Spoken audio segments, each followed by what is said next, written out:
The iPhone 17 Pro Max will not be ignored. It sports a love it or hate it design that takes the camera bar across the entire back of the phone, and it comes in a cosmic orange color you can see from space. But this flagship brings more to the party than just a bold new look. That ultra-wide camera bar houses a powerful new 48-megapixel telephoto lens for better zoom shots, and Apple delivers better sustained performance thanks to a new vapor chamber cooling system that enables the blazing A19 Pro chip to keep going strong when you are playing intense games. And in a bigger battery, a less reflective display, and a tougher design on the front and the back, plus a nifty new selfie experience, and you have one of the best phones money can buy. But I have some pretty big complaints too. Here is my iPhone 17 Pro Max's review. The iPhone 17 Pro starts at $1,199 for 256 GB of storage, and that price goes all the way up to $2,000 for 2 TB of storage. This is the first time Apple is offering 2 TB in an iPhone. The iPhone 17 Pro Max is available for pre-orders now, and the release date is September 19.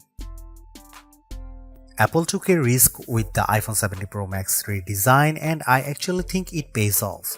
What was just a camera bump in the top left corner is now a mammoth camera bar that Apple calls the Plateau. Some may not like it, but to me it actually feels more pro. And this area houses more components than before, so Apple could give the Pro Max a larger battery. Apple also ditched the titanium band for an aluminum unibody design because aluminum is lighter and 20x more thermally conductive, and that means the iPhone 17 Pro Max should feel cooler in your hand. The rounded edges of the phone have a soft touch feel to them, making the phone less slippery to hold than the iPhone 16 Pro Max. The iPhone 17 Pro Max is made tougher too. The 6.9-inch display is protected by Ceramic Shield 2, which has 3x better scratch resistance, and there is Ceramic Shield on the back that's 4x more resistant to crack than the previous glass. The Ceramic Shield back gives the Pro Max a two-tone design, which I really like, and it's more pronounced on the Cosmic Orange model than the Deep Blue model I tested. And you can also choose silver, but Apple oddly omitted black from this year's color options. Unfortunately, the iPhone 17 Pro Max is thicker and heavier than the iPhone 16 Pro Max. It measures 6.43 by 3.07 by 0.34 inches and weighs 8.22 ounces compared to 6.42 by 3.06 by 0.32 inches and 7.99 ounces. By comparison, the Galaxy S25 Ultra is 6.41 by 3.06 by 0.32 inches and just 7.69 ounces. The new iPhone 17 Pro Max is ready for bright sunny days thanks to a brighter 6.9-inch OLED panel that's rated for 3000 nits of peak brightness, up from 2000 on the 16 Pro Max. There is also an improved anti-reflection layer, which means you'll get less glare on the panel when you are watching movies or surfing the web.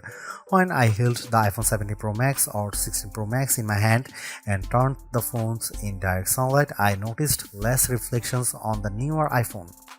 When I put the iPhone 17 Pro Max next to my S25 Ultra to play one battle after another trailer, Samsung's phone looked a bit brighter but suffered from slightly more glare. In our test, the iPhone 17 Pro Max reached a slightly higher 1899 nits compared to the Samsung's 1860, but the Pixel 10 Pro XL blew them both away with 2555 nits. The iPhone 17 Pro Max also fell behind the Galaxy and Pixel in color reproduction, reaching just 77.6% in the DCI-3 color space test. And its colors aren't as accurate as what you would get on either S25 Ultra or Pixel 10 Pro XL. The iPhone 17 Pro Max is now a triple threat with three 48-megapixel cameras, including a telephoto zoom with a sensor that's 56% larger that can deliver up to 8x optical quality zoom, and you get an 18-megapixel center stage front camera that can do a very neat trick. Here are some camera samples of the iPhone 17 Pro Max.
The last couple of iPhone Pros have faced criticism for overheating or just not offering great speeds over long periods, but the iPhone 70 Pro Max answers the call with a claimed 40% better sustained performance with its A19 Pro chip, which is made possible by a new vapor cooling system. The A19 Pro packs a 6-core CPU and 6-core GPU, complete with neural accelerators for each core. The idea is to give you better performance when doing things like generating AI images. Sure enough, I found that Image Playground generated images 3 to 4 seconds faster on the iPhone 70 Pro Max versus 16 Pro Max. The iPhone 70 Pro Max flies through demanding games like Destiny Rising. The action remained fluid with multiple enemies on screen, and the graphics and lighting effects look stunning. On Geekbench, which measures overall performance, the iPhone 70 Pro Max beat the Samsung Galaxy S25 Ultra on the single and multi-core portions of the test. The new iPhone also finished our video transcoding test 30 seconds faster than Samsung's device. Most impressively, the iPhone 70 Pro Max beat the S25 Ultra in our graphic testing. After Samsung had pulled ahead over the last couple of years, on 3D Mark Solar Bay Unlimited, we saw frame rate of 46.6 compared to 42.4 FPS for the Samsung. That's a big jump from 28.1 FPS for the iPhone 16 Pro Max. But what about sustained performance? The iPhone 70 Pro Max uses a vapor chamber cooling system that is designed to minimize heat and keep it away from the key components. To test sustained performance, we ran the 3D Mark Wildlife Extreme Stress Test, which includes 20 runs of the same demanding graphic test. And then we ran it again to see the results after 40 minutes. The iPhone 70 Pro Max turned in a stability score of 68.4%, which is 16 points higher than the Galaxy S25 Ultra. The new iPhone also outperformed the iPhone 16 Pro Max, though we strangely saw a bigger delta after the first 20 minutes. We also measured the temperature of the phones using a laser thermometer, and the iPhone 70 Pro Max and S25 Ultra were about the same. The iPhone 70 Pro Max promises to deliver the longest battery life in a phone, and our first round of testing seems to back up the claim. After streaming a YouTube video for 5 hours at 50% screen brightness at over Wi-Fi, the iPhone 70 Pro Max was at 88% battery. That's better than the iPhone 16 Pro 80% and the way better than the Galaxy S25 Ultra, which was 75%. On our battery test, which involves web surfing at 150 nits of screen brightness, the iPhone 70 Pro Max lasted an epic 17 hours and 54 minutes. That's the longest lasting iPhone we have ever tested and puts Apple near the top of our best phone battery life list. It also beats the iPhone 16 Pro Max's 14 hours and 17 minutes as well as the Galaxy S25 Ultra's 14 hours and 27 minutes in the same conditions. The iPhone 70 Pro Max is rated to get 50% charge in 20 minutes with Apple's new 40-watt charger, and in our testing we did see an improvement. The phone got 64% in 30 minutes, better than the 55% for the iPhone 16 Pro Max. The wireless charging speeds via MagSafe remain at the same at 25 watt with a 30-watt adapter. At iOS 26, Apple's new software update has plenty of upgrades including a sleek liquid glass design, but I am more impressed with features that make your life easier, such as call screening and hold assist in the phone app. I also like that iOS 26 is more personal. You can set custom backgrounds in the Message app as well as send polls to family and friends. In terms of Apple Intelligence, Visual Intelligence gets an upgrade as you can now ask questions about whatever's on your screen. You can either search via Google or ask questions via ChatGPT. However, Apple is behind Gemini Live here as Google's AI can analyze your screen live and you can ask Google's Assistant questions in real time. With Apple, you have to take a screenshot first and Siri doesn't answer you, ChatGPT does via text. There's other noteworthy Apple Intelligence upgrades including live translation in messages, phone and FaceTime, smarter shortcuts and a more capable image playground now with better support for expressions and better ChatGPT integration. Overall, too, without the new full-fledged Siri on board, which is not coming until 2026, the iPhone 17 Pro Max lacks the true wow AI feature. Some good examples are cross-app actions on the S25 Ultra and being able to make edits or photos using just your voice on the Pixel 10 series.